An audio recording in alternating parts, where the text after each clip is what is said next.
una dosis más pequeñita. En México los pacientes, la mayoría, los mexicanos en general somos unos metabolizadores muy lentos, y en ocasiones no toleramos algunos fármacos, ¿no? En algunos países se utilizan unas dosis muy altas y en México prácticamente con una dosis muy pequeñita hay muchos efectos adversos, y como la dosis que realmente se requiere es una dosis relativamente alta, con ese paciente nunca vamos a llegar a esa dosis. En ocasiones con la estimulación mecánica transcranial sucede algo muy parecido. Finalmente es una opción más dentro de las herramientas que podemos llamar, o sea, muchos lo llaman como terapias no farmacológicas. Finalmente tenemos otra opción más para tratar algunos trastornos, ¿no? Entonces, si tienen alguna pregunta, pues, estaré muy contento de responder. ¿Alguna? Adelante.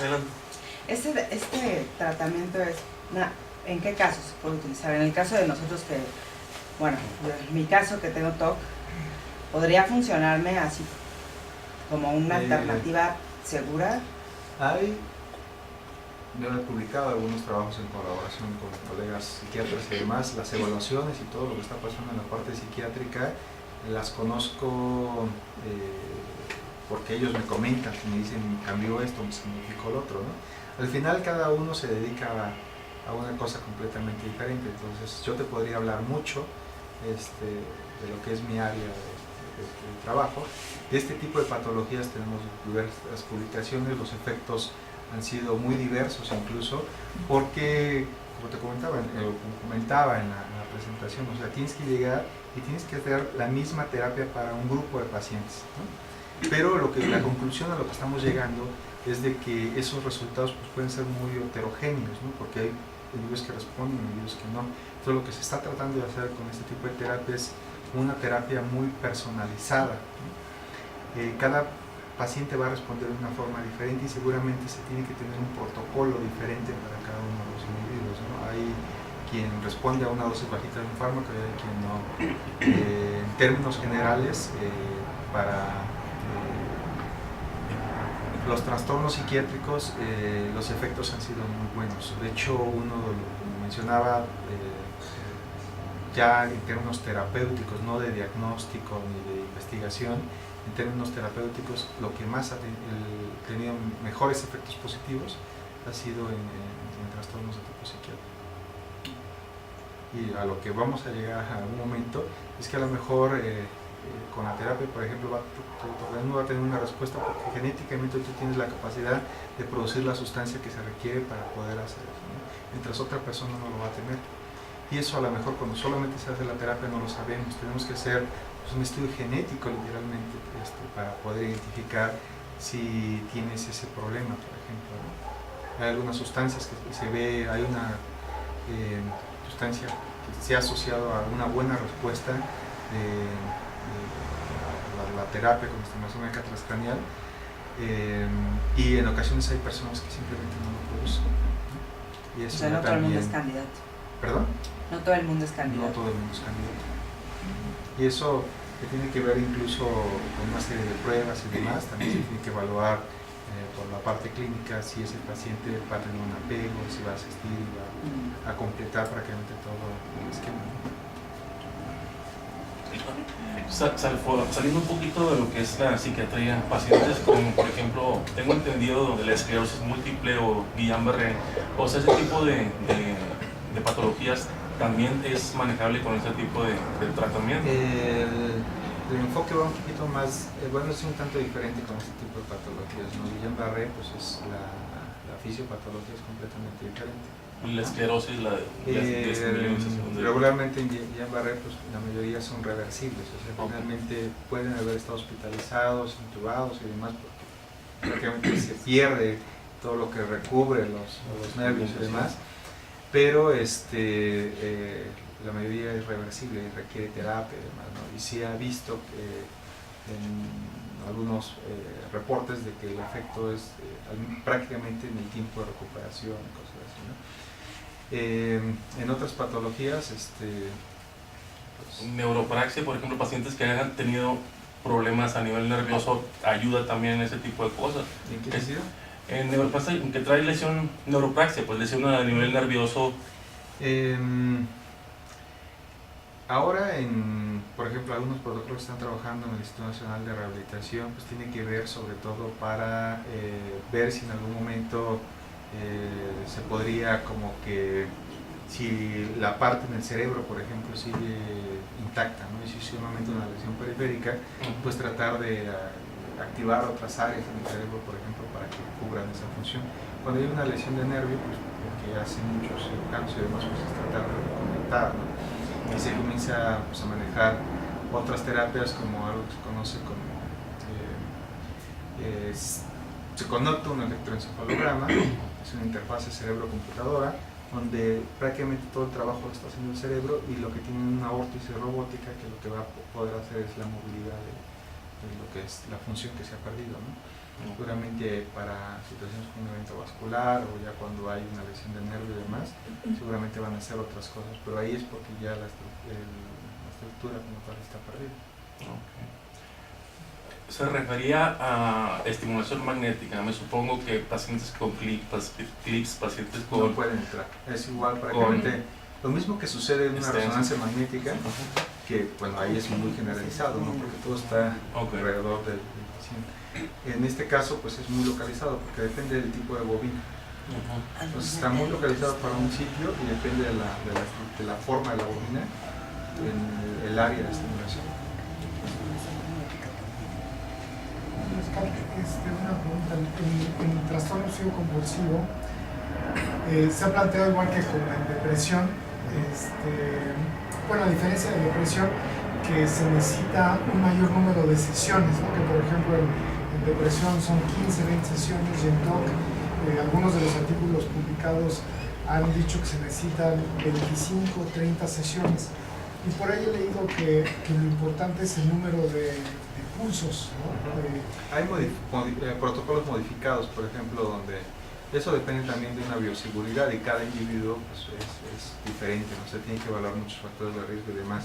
Entonces finalmente como bioseguridad pues se requiere pues, de un estudio de resonancia magnética primero para ver si no hay otro problema asociado, ¿no? O sea, si no se encuentra nada estructural ahí, se puede ir a hacer la prueba y ver cómo está el registro de todo esto, y si no, el paciente no presenta ninguna molestia ni nada, se puede comenzar con dosis relativamente bajas y gradualmente el paciente se va volviendo tolerante a eso y se puede ir incrementando el número de pulsos. Eso sí se ha hecho. Y con el incremento del número de pulsos acortarías el número de sesiones. Se acorta el número de sesiones y el efecto también realmente es gradual.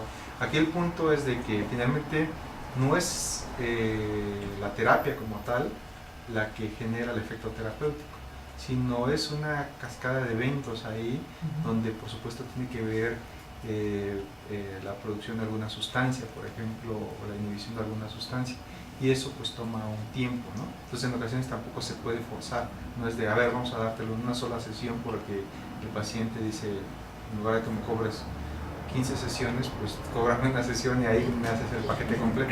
No, o sea, no, esto es algo que se debe tomar como mucha cautela, y cada individuo pues va a tener una tolerancia también. Hay personas que dicen, bueno, después de una terapia, por ejemplo, puede tener pues, un cierto grado de desconfort porque el número de pulsos, ya un pulso simple, por ejemplo, el niño ni se entera, ¿no? Pero cuando ya es una repetición una tras otra, pues finalmente también estamos estimulando la piel cabelluda, y esta tiene muchos terminales, en ocasiones puede sentir movimiento en la cara, por ejemplo, porque estamos trabajando en un área muy cercana o algo así. Hay áreas, por ejemplo, la parte frontal, donde van la mayoría de las estimulaciones para pacientes psiquiátricos, orbitofrontal, por ejemplo, son zonas un tanto más dolorosas, no por el cerebro como tal, sino finalmente la piel tiene, la cara tiene muchos nervios, y al momento de dar la estimulación también se está estimulando los nervios. Como queremos dar una estimulación hacia el cerebro, la estimulación debe ser un poco alta porque le va a tomar, le va a pasar el hueso y demás, y va disminuyendo, y como queremos que se dé el estímulo para el cerebro, pues es un poquito más alto de lo que está sobre la superficie de la piel, y cuando se estimula acá pues puede haber un poco de molestia, ¿no? O sea, puero es por el estímulo que se está dando. O sea, sobre esta área, por ejemplo, si alguien en algún momento simplemente un bebé le da un tope, pues es molesto porque están los nervios y demás, ¿no? Entonces, en ocasiones es más porque, como decía, nos interesa estimular el cerebro y necesitamos una intensidad mayor para llegar al cerebro, pero simplemente en la piel tenemos una cantidad enorme de nervios, ¿no? Entonces eso va a generar. Sí, dos preguntas, doctor. Una, ¿cómo puede uno saber y qué tipo de protocolo se realiza para evaluar si una persona es candidata específicamente para una terapia de este tipo en el trastorno obsesivo compulsivo? Lo primero es una resonancia magnética que nos permita ver que no hay ningún daño o nada anormal en su cerebro, ¿no? En ocasiones ahorita no vemos nada de lo que está pasando en el cerebro, hacemos una resonancia y puede ser que nos encontremos con alguna cosa ¿no? Por ejemplo, pacientes mayores de 60 años comienzan a presentar una atrofia y eso también puede estar asociado a problemas de tipo diabetes mellitus, hipertensión, dislipidemias, pueden haber presentado algunos eventos vasculares o algo, y no se diga, en patologías como demencia o otro tipo de cosas, la corteza comienza a disminuir. Entonces, si ya no está lo que queremos estimular, pues no vamos a tener un efecto porque ya no hay el blanco sobre donde queremos llegar, ¿no? Hay personas donde se hace la imagen, por ejemplo, y funciona, trabaja, se mueve, hace todo lo que tiene que hacer como individuo, pero resulta que hay una génesis, esa área del cerebro pues no está, ¿no? Ya lo vemos cuando vemos la imagen de la resonancia. Entonces, ¿cómo queremos tener un efecto terapéutico sobre un área que no está, ¿no? Hay algunas malformaciones arteriovenosas principalmente, ¿no? Entonces, un aneurisma está ahí y no lo habíamos visto o no se sabía y vemos la imagen, pues ese paciente de entrada ya no es candidato, ¿no? Aunque tratábamos de hacer algo para no estimularlo y demás, el riesgo puede ser mayor en ese tipo de cosas, ¿no? Paciente, otro complemento sería un electroencefalograma. Hay pacientes que no presentan una crisis convulsiva, ¿no? Pero puede haber actividad, focos epileptógenos ahí donde no los habíamos detectado. Entonces, habiendo con un sistema de bioseguridad, el primer paso sería, por supuesto, la resonancia, el segundo, un electroencefalograma, y sobre eso nos iríamos ya con una situación más segura para poder dar una estimulación, considerando que no vamos a tener otro efecto, ¿no? Pero ahora, la tolerancia a la molestia en general, al dolor, es muy diferente. Hay una persona que le hacemos así, es el dolor más grande de la vida, y hay persona que tuvo un accidente y llega al hospital traumatizado y demás y no siente nada de dolor. Esas son cosas completamente diferentes. Doctor, pero una pregunta.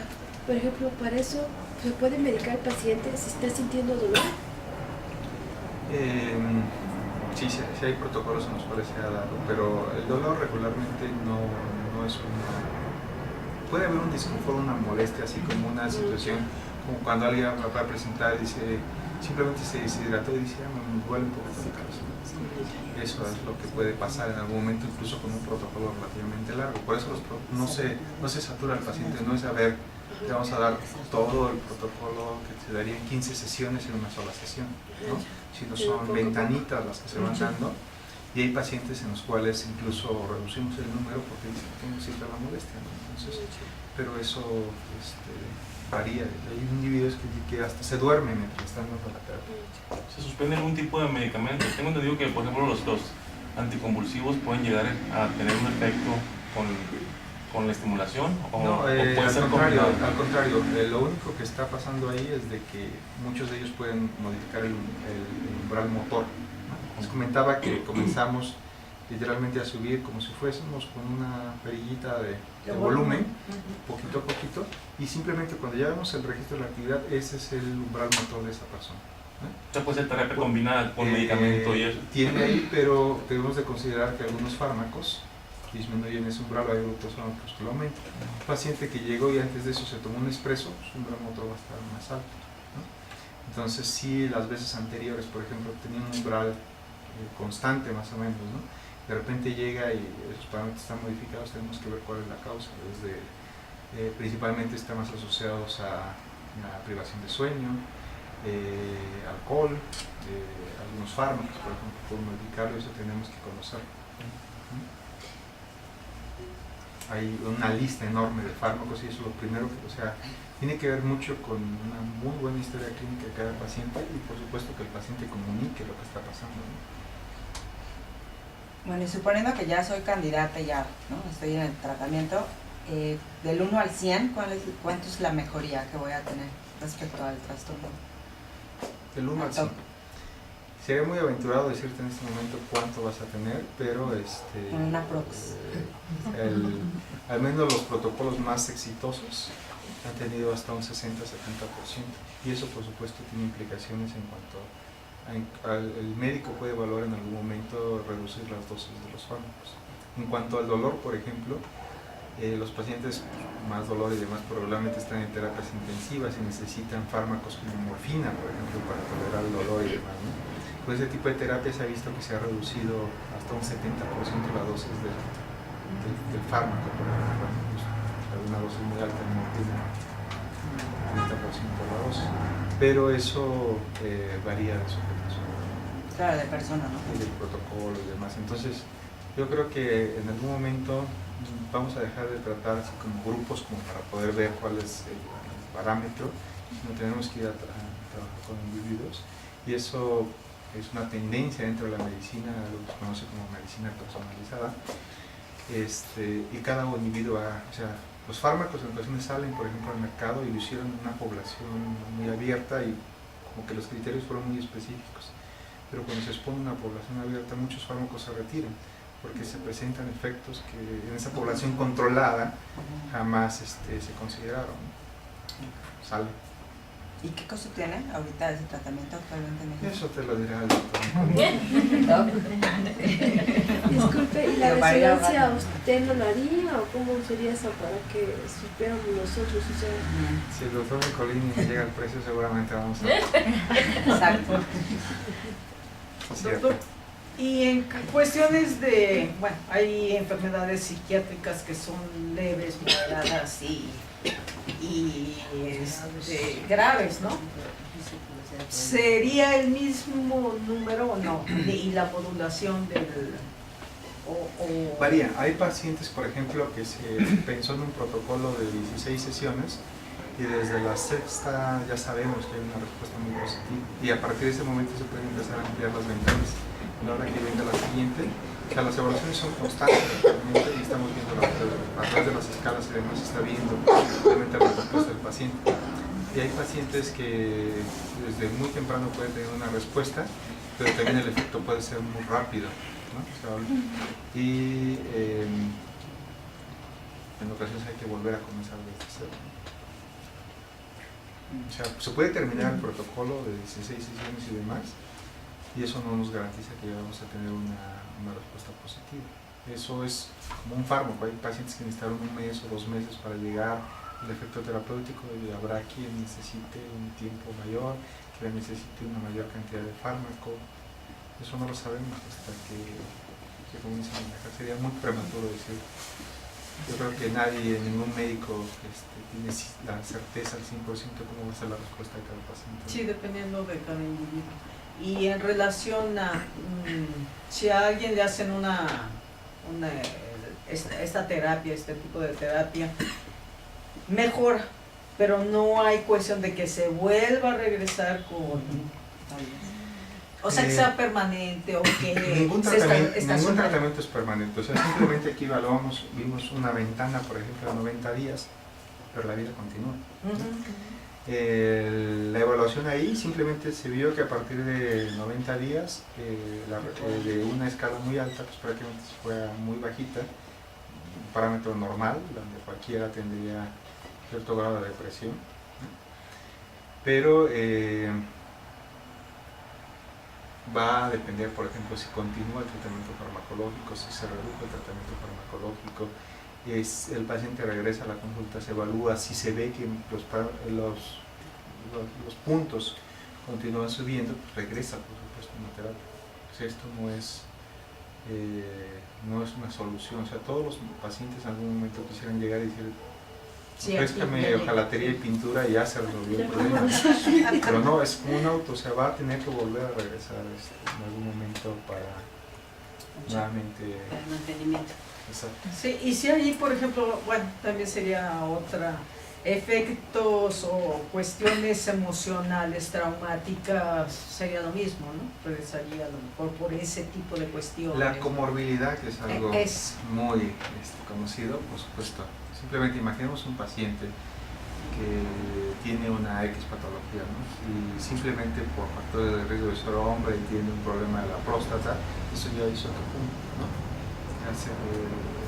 Ese otro problema pues ya exacerbó otro tipo de cosas, ¿no?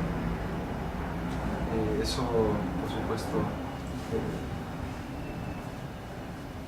podemos tener diabetes, hipertensión, dislipidemia y demás.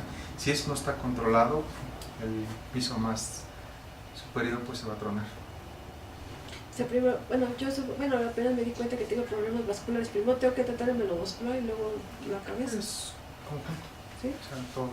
Al Todo final se puede junto. dependerá de cuál es el problema que tenga ya. el vascular. Ajá. O sea, si estamos hablando de un problema Sí, las piernas tengo problemas. superficial y demás, lo que primero que debemos además de la situación estética y demás, Ajá. es de que no se vaya a generar un trombo y eso vaya para el cerebro, ¿no? Al final.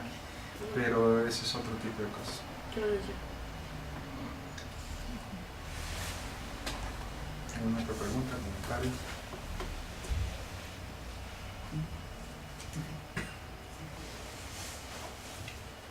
Muy bien, muchísimas gracias. No, pues, este es el comentario, un aplauso y muchas gracias por Pero abrir ha la sido lo ventana. más claro posible, traté de hacerlo lo más Sí. dinámico y ilustrativo posible. Sí, no, pues muchas gracias. Y pues, bueno, pues pues ahora sí que pues les digo, el doctor finalmente tiene mucha experiencia con esto en México, ¿no? Entonces, pues creo que en el área de psiquiatría pues es de las cosas que estamos arrancando en algunos sitios, ¿no? Y bueno, pues vamos a ver.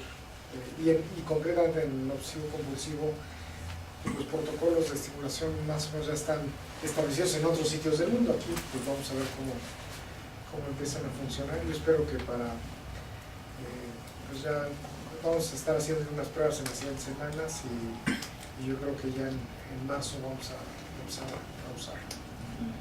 Bueno. Entonces pues bueno, pues muchas gracias. Gracias. Pues ya nos veremos Sí, en la gracias. siguiente sesión, va a ser el primer martes de marzo. De marzo. Sí.